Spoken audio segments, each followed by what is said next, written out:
So that's some of the information that we gleaned at the Governor's Conference, and my goal is to share that information as widely and broadly as possible. So my request is if you belong to any organization, and Deborah, this is true for the church here, please link to this information so that everybody that's in your network knows about it and has the opportunity to take a look at this video and learn for him or herself what the advantages of social marketing are and how to do it. Among the businesses, I was kind of surprised not to hear anybody here, or maybe I just wasn't listening carefully, in the business of helping people figure out how to do social marketing. So if someone here hasn't figured out exactly what kind of business you want, the psychologist certainly would be probably well placed to do that, is to open a business to help people figure out how to do social marketing using Facebook, LinkedIn, and all the other tools that are being created, or create a new one. It's very simple to create new tools on the internet, as we all know. So that was the Governor's Conference. One of the other missions that we have is to help people. That's kind of funny in the middle of a recession, depression, whatever. We're going to talk about disaster preparedness. I guess that's a disaster we didn't know how to prepare for. But nonetheless, we live down here in an empire facing fires. There are parts of the state that people face earthquakes and floods and so forth and so on, and it's really critical. We don't think about it necessarily, but it's really critical that we have a plan to prepare for that in case something happens. We want to be able to get back on our feet as soon as possible, and a good, robust disaster preparedness plan can help us minimize the damage to our business, regardless of what may happen to our physical premises, to our databases and so forth, in case of, say, a fire or a flood, something like that. So we have links to all kinds of information on how you, as a business, can find toolkits to make sure that you have a good, robust plan to deal with any potential disaster, God forbid. If you buy insurance, you might as well also go the next step and have a disaster preparedness plan. Last but not least, I want to talk about a new initiative that just was created in legislation. It's called the Green Collar Jobs Council. And again, as we look at business opportunities, we look at what's coming out of this current retrenchment, one of the things that's going to be driving the world economy is this move towards sustainable businesses, towards so-called green businesses. That is to say, businesses that leave a lesser imprint on the physical environment than we have traditionally done in the past. So one of the things that the state is created is this council, which consists of a number of different state agencies that have responsibilities for job creation or economic development. I've been appointed to sit on this council.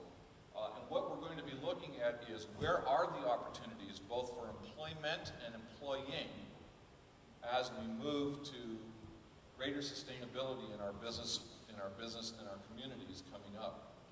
And I think that there's enormous business opportunity here because there's a significant number of activities that we need to engage in order to reduce our greenhouse gas emission output, for instance. So one of the statistics that we were told at this meeting is that a business opportunity is so-called energy assessments and energy audits. I was talking to a friend of mine who has a 2,000-foot square house, and she has a $250 energy bill every winter. And I said, well, that's interesting. I have a 1,700 square foot house, and my energy bill is $150. So I wonder what the difference is. Why are you spending $200 more than I? Well, we talked about she doesn't have double pane windows, for example. One of the things that we can all do to help not only reduce our costs, but also reduce the impact to the environment of what our buildings do is to do a very thorough and regular energy audit. Well, what we are told at the Green Collar Jobs Council meeting, for example, in the Bay Area, there are only 5 companies that go out and do energy audits. And so, well, there's a business opportunity right now. These companies have a 4-month backlog of people who have requested their services, and it's going to take 4 months for them to get somebody out to the business premise and do this energy audit, which then includes, of course, recommendations on how you can reduce your energy costs and so forth. So here's an opportunity as we think about the future of some of the things that we can be doing to find business opportunities, create wealth, and at the same time help improve our environment and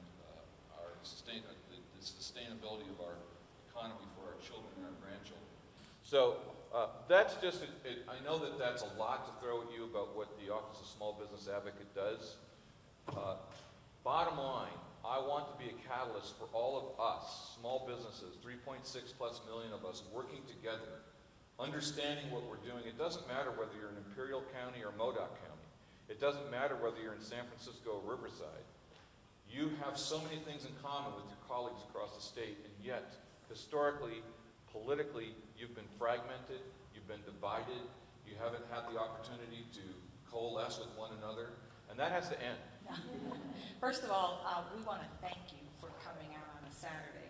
Marty mentioned to me that he would normally be at his own church, at his men's ministry. Well, we had our quarterly men's breakfast this morning. There was a good breakfast here, though, so I'm cool. So thank you so much for coming out and sharing all the information. Let's give him another hand. Okay, so now let's open up the floor for questions. You mentioned the tax credits in reference to job creation.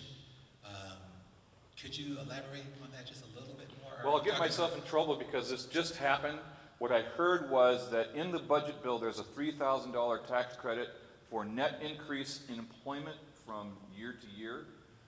I was on a conference call yesterday as the Director of Finance was explaining that to people. So if you can demonstrate that in 2009 you had a net increase in employment over 2008, there's a $3,000 credit available for each new employee of net increase.